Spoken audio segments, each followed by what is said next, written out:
안녕하세요. 6월 24일 토요일입니다. 오늘은 로마서 14장 1절부터 12절까지입니다. 제가 읽겠습니다.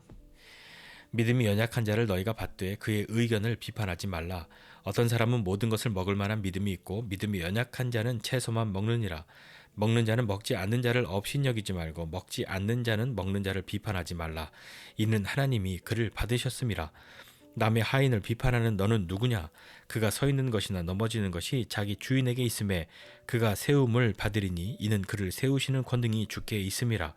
어떤 사람은 이 날을 전날보다 낮게 여기고 어떤 사람은 모든 날을 같게 여기나니 각각 자기 마음으로 확정할지니라. 나를 중히 여기는 자도 주를 위하여 중히 여기고 먹는 자도 주를 위하여 먹으니 이는 하나님께 감사하며 먹지 않는 자도 주를 위하여 먹지 아니하며 하나님께 감사하느니라. 우리 중에 누구든지 자기를 위하여 사는 자가 없고 자기를 위하여 죽는 자도 없도다. 우리가 살아도 주를 위하여 살고 죽어도 주를 위하여 죽나니 그러므로 사나 죽으나 우리가 주의 것이로다. 이를 위하여 그리스도께서 죽었다가 다시 살아나셨으니 곧 죽은 자와 산 자의 주가 되려 하심이라. 네가 어찌하여 네 형제를 비판하느냐? 어찌하여 내 형제를 업신여기느냐? 우리가 다 하나님의 심판대 앞에 서리라. 기록되었으되 주께서는 이르시되 내가 살았노니 모든 무릎이 내게 꿇을 것이요 모든 혀가 하나님께 자백하리라 하였느니라. 이러므로 우리 각 사람이 자기 일을 하나님께 짓고 하리라. 아멘. 로마 교회 성도들이 바울의 편지를 받고 지금 이렇게 읽고 있는 2000년 전의 모습입니다. 오늘 바울은 믿음으로 구원받았고 그리고 구원받은 사람들이 어떻게 삶을 살아가야 하는지에 대해서 교회 성도들에게 권면하고 가르치고 있는 거죠. 교회 안에도 참 다양한 사람들이 있습니다. 우리 교회 같이 우리 교회 식구 누구지? 다 셀 수 있는 그렇게 작은 공동체 안에도 참 다양한 사람이 있죠. 얼굴 생김이 다른 것뿐만 아니라 신앙의 면모들도 다 다릅니다. 어떻게 보면 오랜 시간 아주 규모 있게 잘 믿음을 성장시켜온 그런 분도 있고요. 한때 잘 믿었으나 낙심했다가 다시 믿음 생활을 시작한 분들도 있고요. 나는 교회 다니는 오래된 것 같은데 여전히 좀 믿음이 연약해 라고 그렇게 생각하고 있는 분도 계시죠. 참 다양한 사람들이 있습니다. 이 모든 사람들이 주님 안에서 다 괜찮기 때문에 다 가능하기 때문에 주님 안에는 모두가 안전하기 때문에 공동체를 이루고 있을 수 있는 것 아니겠습니까? 오늘 본문에 보니까 믿음이 연약한 자를 너희가 받되 너희 공동체에서도 믿음이 연약한 사람들을 다 받아주는데 그의 의견을 비판하지 말라. 그 사람 믿음이 연약하니까 뭐라고 막 얘기하면 삐져서 교회 안 나올 거야. 이런 차원의 이야기가 아니라요. 여기서 비판이라고 하는 말은 우리 어떤 잘했다 잘못했다 어떤 비평하는 그런 류의 비판을 말하는 것이 아니라 정죄하고 심판하는 그런 판단하는 그것을 말하는 비판이라는 뜻입니다. 그래서 믿음이 연약한 사람을 받아주는데 그를 판단하고 그렇게 정죄하고 너가 막 심판을 내리고 그러지 말아라 라고 하는 의미인 거죠.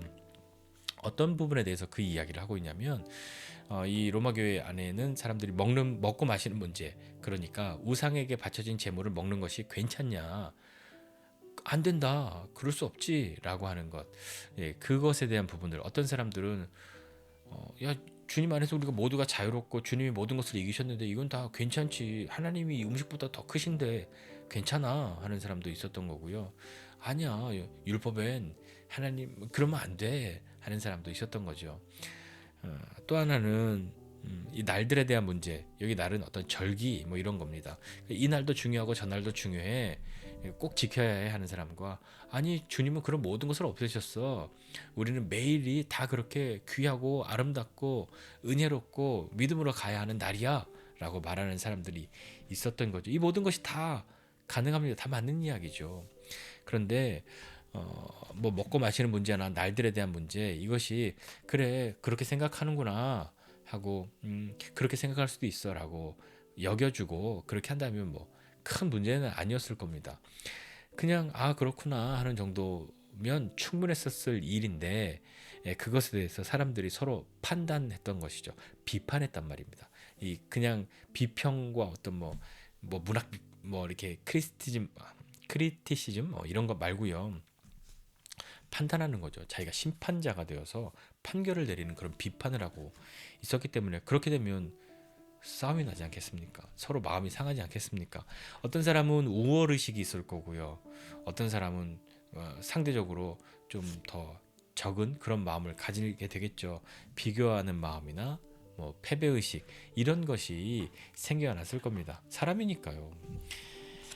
자, 모든 것을 다 거리낌 없이 먹을 수 있는 사람, 그리고 믿음이 연약해서 그렇게는 못하겠어, 채소만 먹는 사람, 예, 그런 사람이 있다 하는 거죠.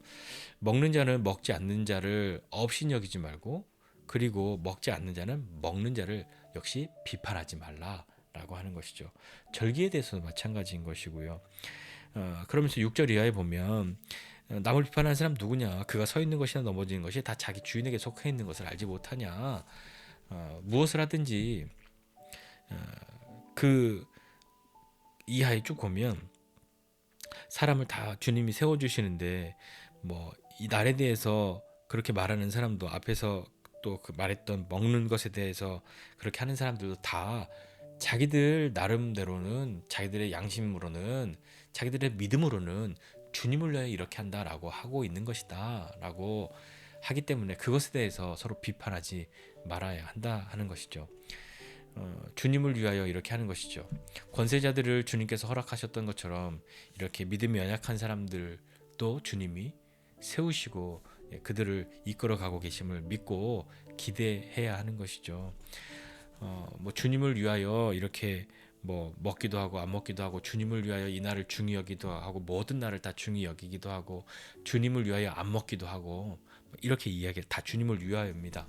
근데 이 주님을 위하여가 그냥 뭐 어떤 일종의 관용어구처럼 그냥 형식적인 뭐 그런 정도의 의미가 아니라요, 사나 죽으나 우리가 다 주님의 것이다 하는 그런 마음을 가지고 마음과 생각 그리고 태도 그 모든 것을 주님을 위하여 라고 하는, 거기까지 나아가는 그 마음으로 나는 먹을 수 있어, 아니 나는 먹지 않겠어, 나는 이것을 지켜야겠어, 아니야 난 이것보다 매일매일이 더 귀하고 매일매일에 똑같이 그런 의미가 있는 은혜의 날이야 라고 하는 그 모든 것에 주님을 위하여 그렇게 선택하고 결정하는 것이죠.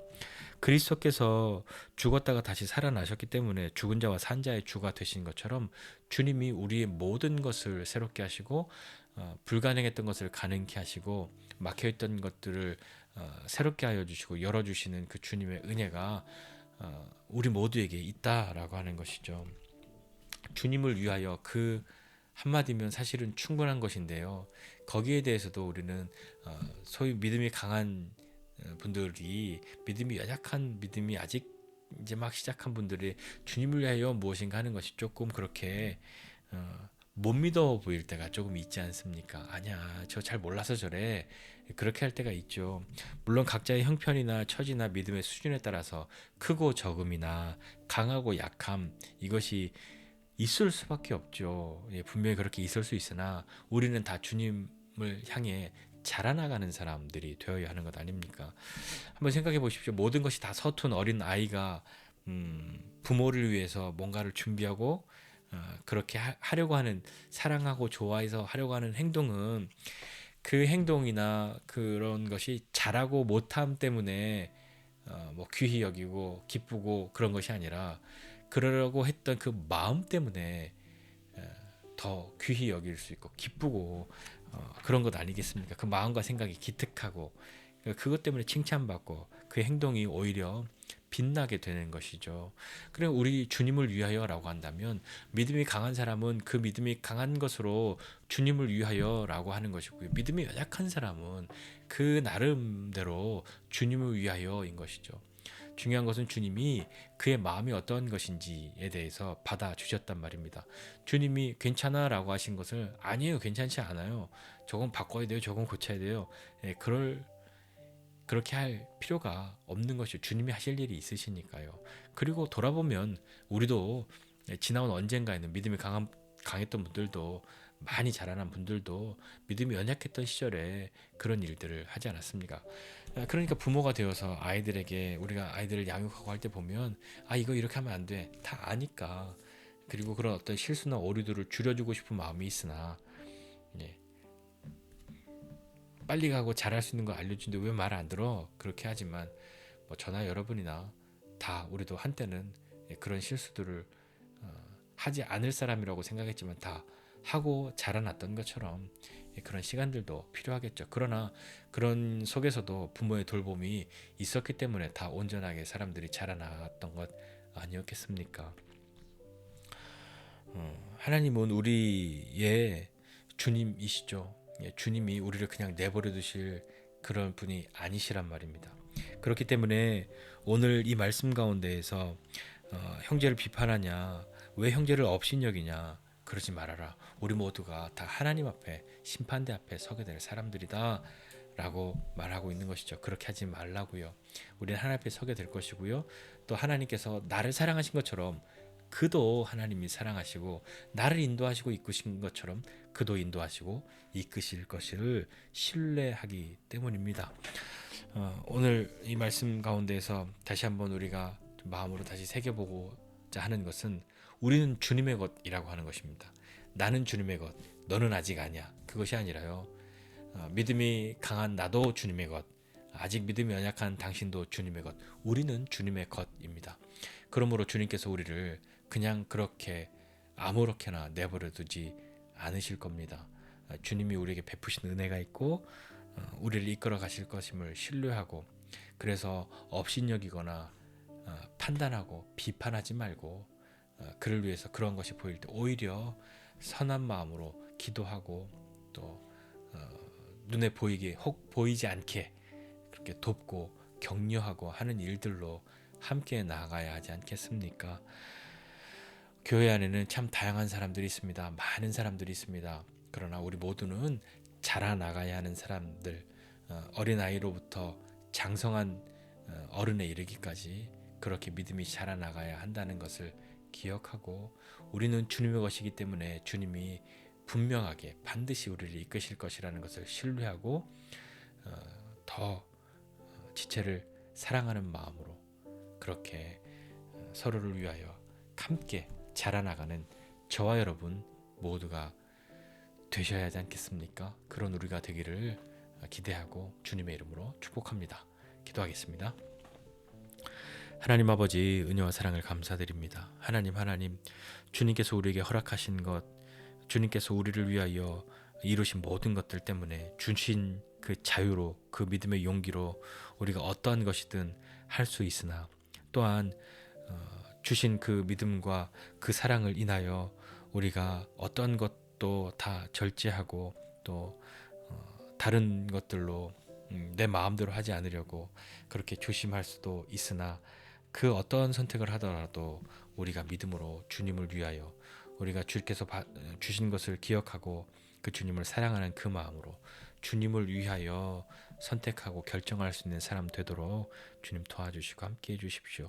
내가 보기에는이 아니라 어떻게 해야 주님이 웃으실 것인가, 주님이 웃으실 것을 선택할 수 있는 믿음 가진 사람 되게 하여 주시고, 나뿐만 아니라 우리의 지체들도 하나님이 사랑하시는 그런 귀한 사람이라는 것을 기억하고 함께 그리스도의 장성한 분량에 이르기까지 자라나가는, 그것을 서로 격려하고 함께 그것을 위하여 또 축복하고 믿음으로 걸어나가는 우리 모두 될 수 있도록, 우리 모든 지체들 될 수 있도록 은혜를 더해 주십시오. 감사드리고 예수님의 이름으로 기도드립니다. 아멘.